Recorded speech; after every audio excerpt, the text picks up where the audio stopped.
House, baby! Hey, welcome to WACTS. This is episode 38. This week I'm covering what I did from October 21st to October 26th, 2015. I'm getting pretty good at saying that really fast.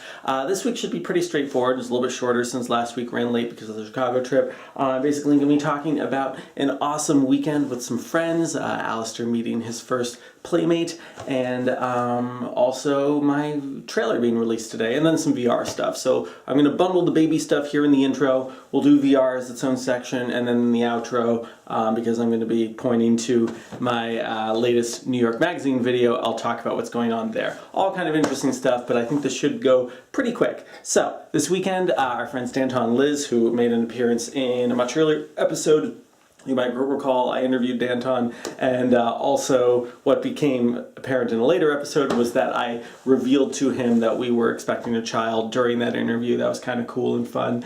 And so they had a child, him and his wife Liz had a child back in early June or late May. Oh my god, I don't know his birthday. Was it May 30th? Something like that. But yeah, so he's roughly 3 months older than Alistair. His name is Leander.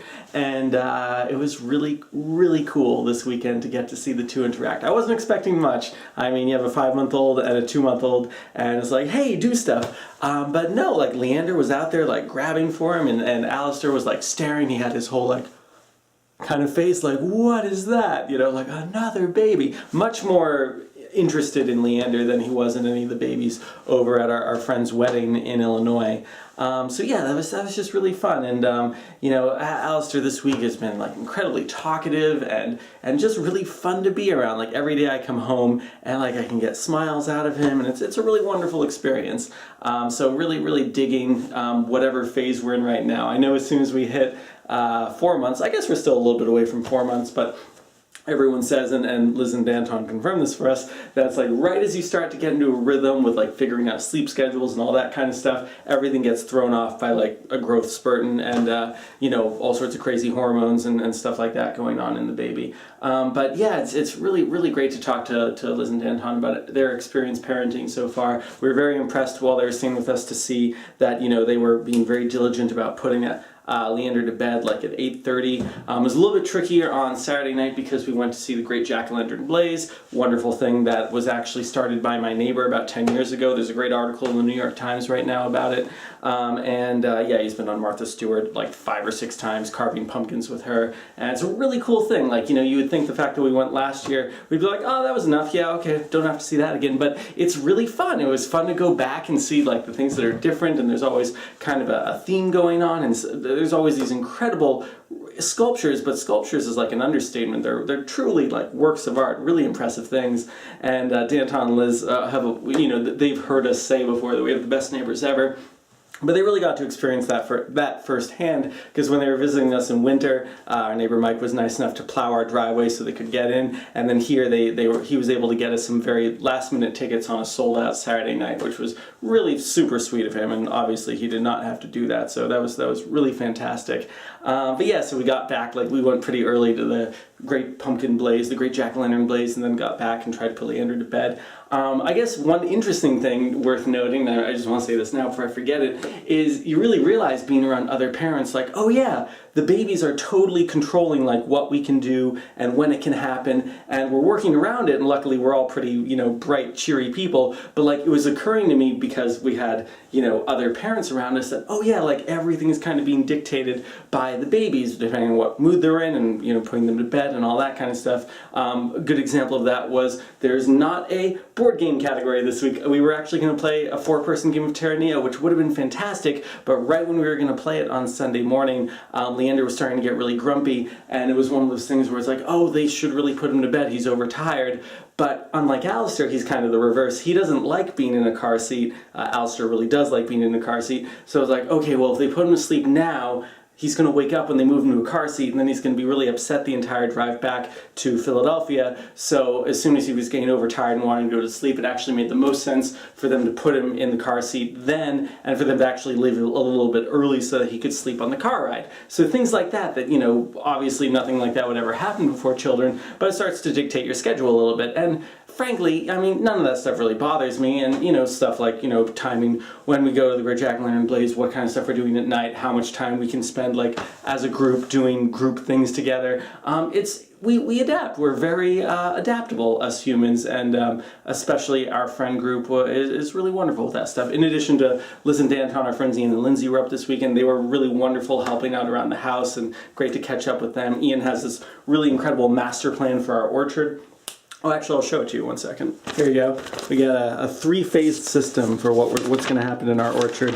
Ian's already ordered some clover seeds and things like that because the first step is kind of clearing out all the grass and everything down there. I've never mowed the lawn over there, but Ian did a great job pulling a bunch of the grass, and we're going to pull a bunch of that out and plant clovers so that way the trees can grow better and the clover kind of can be low to the ground and, you know, not be so weedy like grass is. But it's going to be really cool to watch this happen. It's great that Ian is so passionate about gardening. When I get to the VR section, this kind of ties in nicely because I'll be speaking about Brian Lonsway, a professor Ian and I both had in a studio at Syracuse that was all about food space, understanding, you know, farming and how food grows, and the whole semester was a project about designing a restaurant that could basically sustain its own food cycle, you know, growing stuff on the roof and how much property do you need, what's meat take versus vegetables, that kind of thing. So I think Ian has said that, you know, that was kind of a big contributor to his love of farming and gardening and growing things, and of course he went to work on a farm for a while.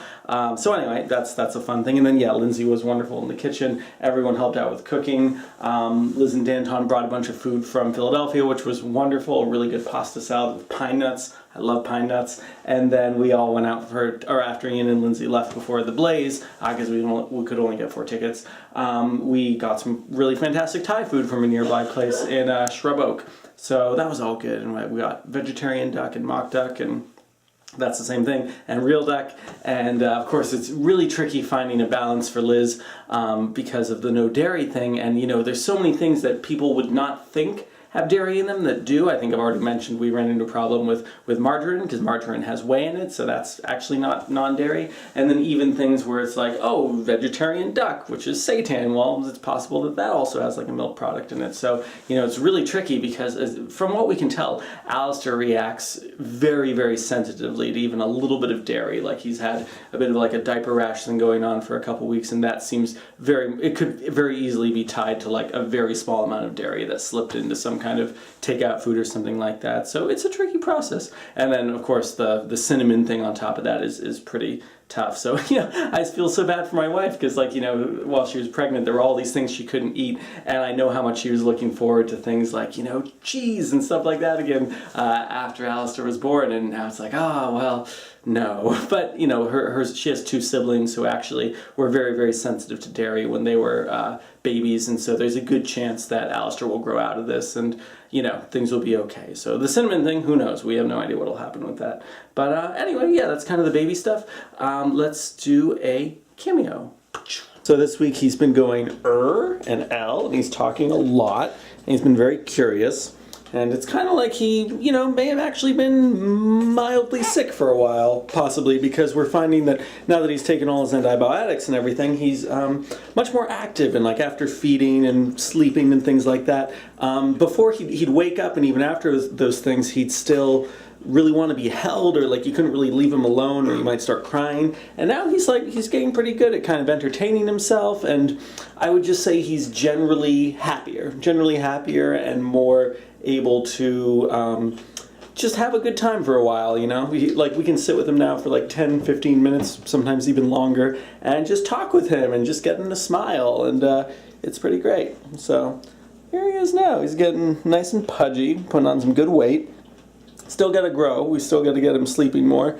But yeah, we've had some good sleep days this week, and some not so good ones. There were definitely a couple nights where I don't think Liz was able to sleep much at all. But there were also a couple days when I kind of actually lined him up by the window here, and he loves, interestingly enough, when he's sleeping, he loves sunlight, and he loves what was it? Sunlight and fresh air. And those are two things that you really don't want to have at night, or you can't have at night. You can't have sunlight at night, and the fresh air is pretty cold at night.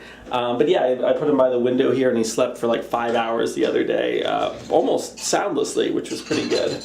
But here we go. He's pretty interested in things. Let's see if we can talk today. Wagyu. Oh. You say something nice? You want to say something nice? What do you want to say? Oh, who's that? Who's that? Oh, and also just wanted to mention that we had a really fun time just enjoying the fall weather. It was like perfectly chill, like a cool, comfortable temperature outside, and we're walking around with Alistair in the Moby wrap, which he's actually getting too big for now. That's a good thing. And just walking down the road with all the beautiful leaves, and then I raked a bunch of the leaves, and it's a good thing I did because it hadn't rained yet, so they're all still dry. And then it did rain Sunday night, so all the leaves I hadn't raked were pretty wet. But we were like jumping in leaf piles and stuff. It was a very playful weekend, and just a lot of fun. Just a lot of fun with good friends, and you know, try to relish these moments, especially with our kids so young. And it's you know, we're joking about watching them grow up together and be friends, or as I would prefer, nemesis, rivals. As long as there's some kind of passionate connection there, that's all I care about. But yeah, Leander and Alistair meeting each other for the first time, that was really, really wonderful. You know, I hadn't really thought about what an exciting thing that is to be raising kids at the same time as friends, you know, and being able to have those experiences together and share in you know, what works, what doesn't, what cool things are happening, and then of course the potential of, you know, friends having children that become friends. That's really cool. So that's the baby stuff. Moving on.